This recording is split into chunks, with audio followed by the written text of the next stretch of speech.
So, you men, you wanted to fight for your freedom? Well, here's your chance. Aim those rifles at them gray coats. Don't stop firing until the brass buttons are turned toward the south. Charge and fire! Charge! Stay with him, Nat. Come on, Nat. Don't let him throw you. You got him whipped now, Nat. Yeah! Look at that Deadwood Dick go! I, too, sing America. I am the darker brother. They send me to eat in the kitchen when company comes. But I laugh and eat well and grow strong. Tomorrow, I'll sit at the table when company comes. Nobody'll dare say to me, eat in the kitchen then. Besides, they'll see how beautiful I am and be ashamed. I, too, am America.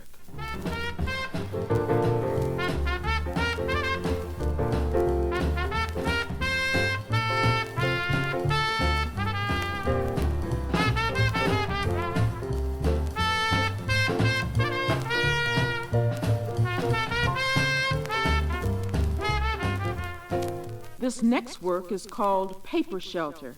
It was completed by the artist Charles White in 1965. Mr. White used the interesting effects of collage and Chinese ink and stick in this piece, illustrating a Negro man gazing up at a thin roof of paper. That's pretty well hit. Back! Hey, hey! And up by Ernie! A 3-run blast! Number 497 for Banks. Whee! Soldiers, cowboys, poets, musicians, artists, baseball players. These are the people who fill the folk tales of America, heroes of American life. It takes more than machines and medicine, more than industry and science to make a nation. It takes style and spirit. Today we might call it soul. America's heroes are men and women who did things, made things with style, with spirit, with soul.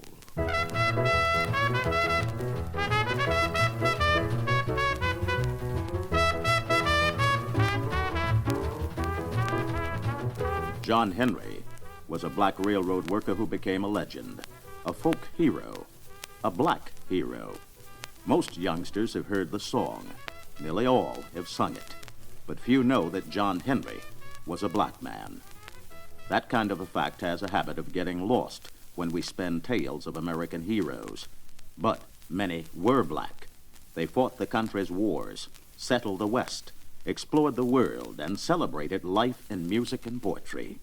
And they did it all in a country that often ignored rather than praised them. Get up, chillin', go round the world. Don't wanna storm a land, I don't wanna fall now. Get up, chillin'. Get up, chillin'. When slavery ended, black men didn't run off into the wilderness. Some remained loyal to the South. Many more turned to the North. When the chance came, former slaves and free blacks joined the Union Army to fight in the Civil War.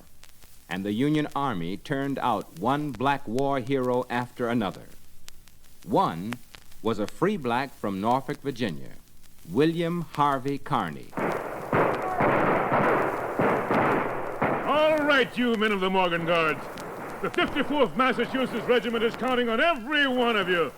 Corporal, what's the situation like? Same as everywhere else, Sergeant. We're being overrun on every front. What of the flag bearer? He's hit. Gotta get to him. Gotta get the flag. Keep the flag raised, man. Keep it raised. Gotta get... Oh, my arm. Gotta get the flag. Sergeant, give me the flag. I'll send first aid. Sergeant William Kearny rescued the Union flag from the wounded flag bearer after a brave run through enemy gunfire. He staggered back behind the lines and presented the flag to a squad of the 54th Regiment. Great old flag never touched the ground. William Harvey Kearny became famous for those words.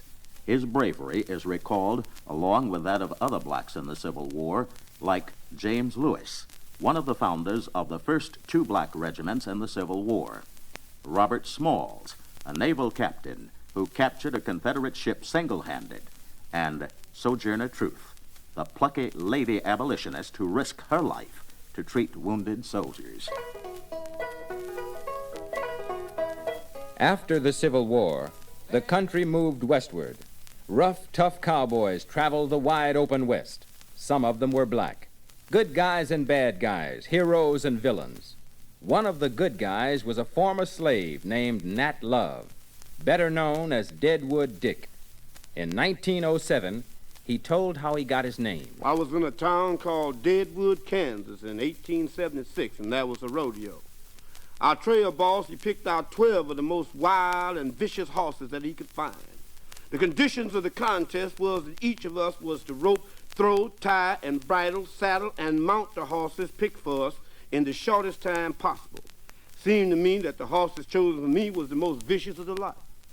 I roped, threw, tied, bridled, saddled, and mounted my Mustang in exactly 9 minutes from the crack of the gun.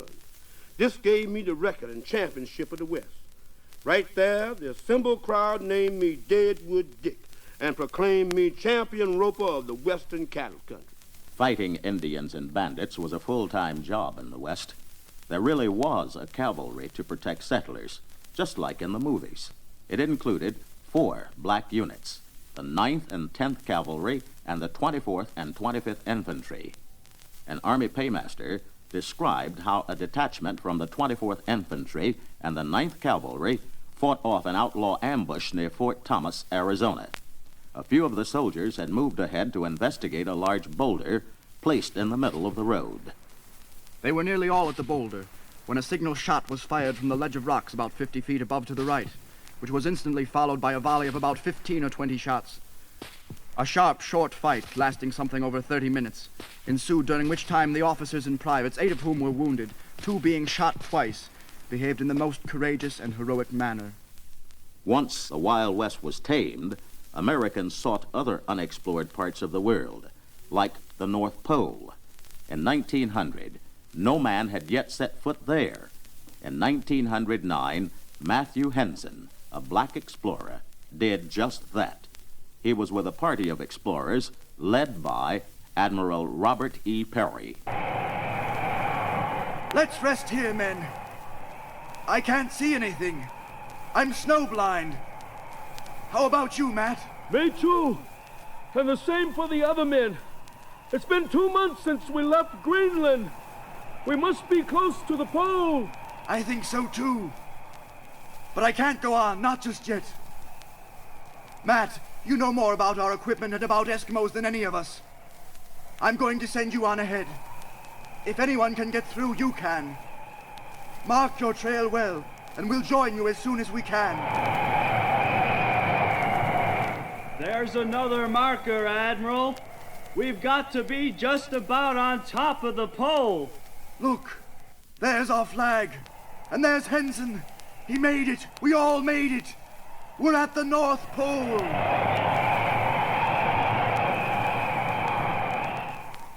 April 6th, 1909. Matthew Alexander Henson was the first man to stand on top of the world at the North Pole. He was called upon time and again to speak across the country. Henson told his audiences, Great idea. No other creature can have them. Only man can get a vision and an inspiration that will lift him above the level of himself and send him forth against all opposition or any discouragement to do and to dare and to accomplish wonderful and great things for the world and for humanity. There can be no conquest to the man who dwells in the narrow and small environment of a groveling life, and there can be no vision to the man whose vision is limited by the bounds of self. But the great things of the world, the great accomplishments of the world, have been achieved by men who have high ideals and who have received great visions. The path is not easy, the climbing is rugged and hard, but the glory at the end is worthwhile. In 1917, America entered World War I. In 1941, World War II. In the 1950s, Korea. The 1960s, Vietnam. In all of America's wars, Black soldiers gave their lives and saved the lives of others. They won praise and medals, and the highest military honor their country could give them, the Congressional Medal of Honor. In Vietnam, black Americans have won it. Two of them, Sergeant Donald R. Long and Private Milton L. Olive III, died for it. Specialist Lawrence Joel survived. Black officers, too, became heroes. One became a general in 1940, 42 years after he entered the Army as a temporary first lieutenant in the Spanish-American War. His name, Benjamin Oliver Davis, Brigadier General. His son, Benjamin Davis, Jr., was the fourth black man to graduate from West Point. In 1970, he served as Lieutenant General in the Air Force and commander of the 13th Air Force in the Philippines. Blacks on the home front fought a different battle in America, a battle for recognition as writers, artists, musicians, poets, athletes, entertainers, a battle to be recognized as shapers and contributors to American culture.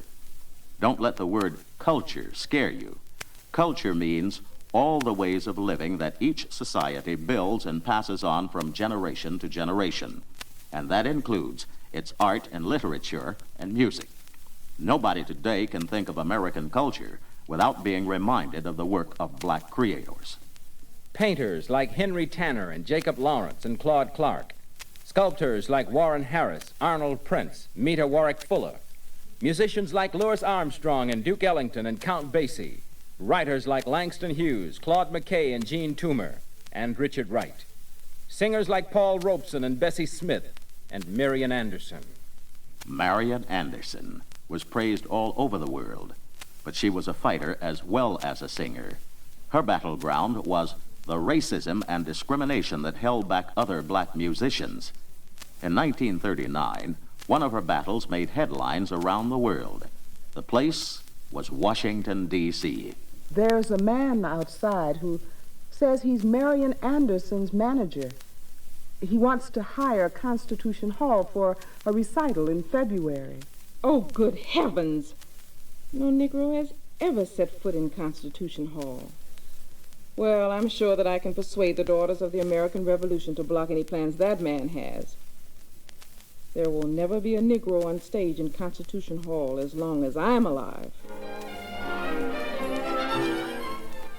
And that's the way it is, Miss Anderson. The DAR has closed the doors to your recital. How disappointing. I was so certain that Washington would welcome me.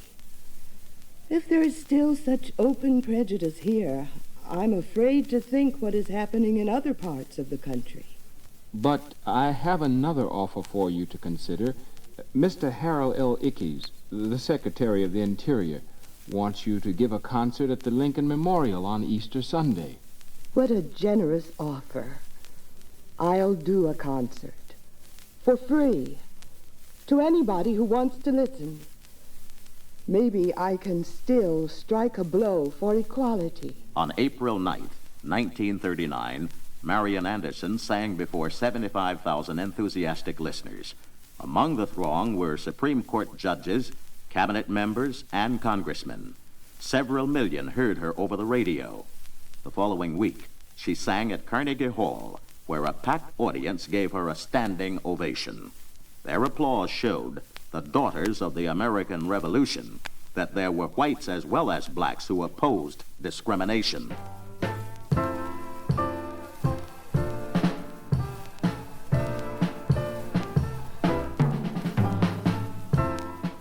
Black entertainers are a vital part of American stage, screen, and television. Blacks have gone from vaudeville to grand opera, and their names are household words in America. Entertainers like Harry Belafonte, Eartha Kitt, Sammy Davis Jr., Lena Horne, Sidney Poitier, Diane Carroll. Opera stars like Grace Bumbry, Leontine Price, George Shirley, Rary Grist, Robert McFerrin, Felicia Weathers, Todd Duncan, Martina Arroyo. Actors like Ruby Dee, Ossie Davis, Juan O. Hernandez, William O. Hernandez, William O. Hernandez, William O. Hernandez, William O. Hernandez, William O. Hernandez.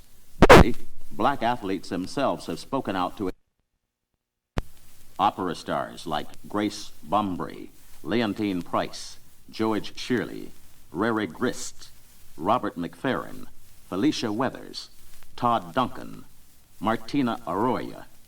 Actors like Ruby Dee, Ossie Davis, Juan O. Hernandez, William Warfield, Dorothy Dandridge, Gloria Tyson, James Earl Jones, Ellen Holly, Lou Gossett, Evelyn Davis, Frederick O'Neill. Singing groups like the Ink Spots, the Supremes, the Marvelettes, the Chiffons, the Ronettes, the Contour Ronettes, the Contour Ronettes, the Contour Ronette, the Temptations, the Four Tops, the Dells, the Fifth Dimension, the Spaniels, the Moonglows, and many, many others. Singers like Nat King Cole, Nancy Wilson, Carmen McRae, Ray Charles, Ella Fitzgerald, Billy Eckstein, Sarah Vaughan, Roy Hamilton, Nina Simone, Pearl Bailey, Aretha Franklin, Lou Rawls, Josh White, Little Milton, and James Brown. And comedians like Bert Williams, Butterbeans and Susie, Godfrey Cambridge, Dick Gregory, Flip Wilson, George Kirby, Scooey Mitchell, Nipsey Russell, Richard Pryor, Bill Cosby, Sammy Davis Jr., and Jackie Moms Mabley.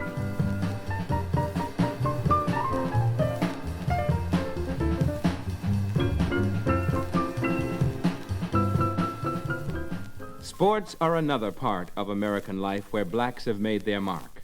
For a long time, professional sports in America were for white men only. Major League Baseball didn't allow a single black player until 1947, when Jackie Robinson joined the Brooklyn Dodgers. Robinson ended his great career by being the first black ball player elected to the Hall of Fame. Today, blacks participate in every major sport in America, and their achievements continue to mount. Except for the entertainment field, sports offers blacks the greatest opportunity for prestige as well as money. Some whites have tried to explain why blacks excel in sports. They claim that blacks have natural ability and natural rhythm, suggesting that black athletes don't have to work as hard to develop their skills.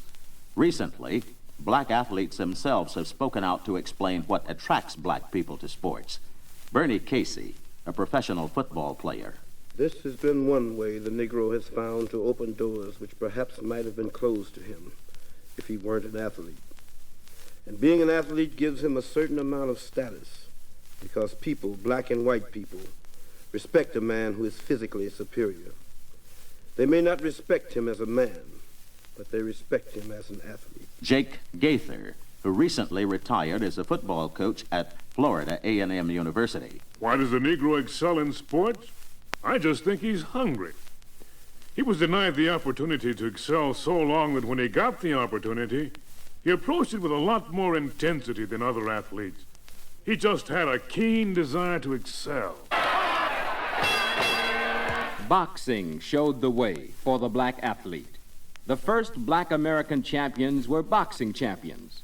Henry Armstrong, Jack Johnson, Jersey Joe Walcott, Ezzard Charles, Joe Louis, Archie Moore, Sugar Ray Robinson, Jimmy Carter, and more recently, Cassius Clay, who changed his name to Muhammad Ali. These and others held dozens of world boxing titles. Professional football was segregated until 1946. Then superstars like Jim Brown came along. The Cleveland Browns signed him up in 1957, and from there, his record speaks for itself. Here's the snap. The handoff goes to Brown, who breaks through a hole over left tackle. He gets away from one tackler, now another. He cuts back right. Oh, bowls over another tackler. He's in the clear. Down to the 25, 20, 15, 10. He's in there for a touchdown. Since 1947, 9 of the most valuable player awards in the National League have gone to black ball players. Ernie Banks of the Chicago Cubs is the only player in baseball to win that award 2 years in a row. Ernie Banks' concern for underprivileged youngsters of all races has made him one of the most popular ball players in history. In 1969, his fans voted him the greatest Chicago Cub ever. There it is. That's well hit. Way back. Beautiful, Way beautiful. back. Hey, hey, Ernie Banks, a grand slam home run. Oh, Ernie. You're something else, Ernie. I'm going to stand up with Brickhouse, and I'm going to applaud along with him. Women, too, played an important role in American athletics, especially in the Olympics. As the fields opened in tennis, golf, and track, black stars took many leads. Althea Gibson was the Jackie Robinson of tennis. She fought and won the right to compete against white tennis players. She suffered embarrassment, like Jackie Robinson, on her way to being voted the top-ranked woman tennis player in the country, both in 1957 and 1958. Following her success is the leading U.S. men's tennis star of the late 1960s, Arthur Ashe. Wilma Rudolph was the United States top woman track star in the 1960 Olympics in Rome. Her reward, 3 gold medals and international fame. America approaches her 200th birthday. She is trying to fill in the blank pages of history books that for so long have spoken only of white Americans. The black American has been everything that the white American has been. A tycoon, a poet, a soldier, a first baseman. But he's been something more to America. He's been her conscience, the reminder that America's goals and ideals are still unfinished business, and her promises have not all been kept, and her debts not yet paid in full. And perhaps more than any other American, he has kept the faith, the belief that America will turn her words into truths and her promises into reality.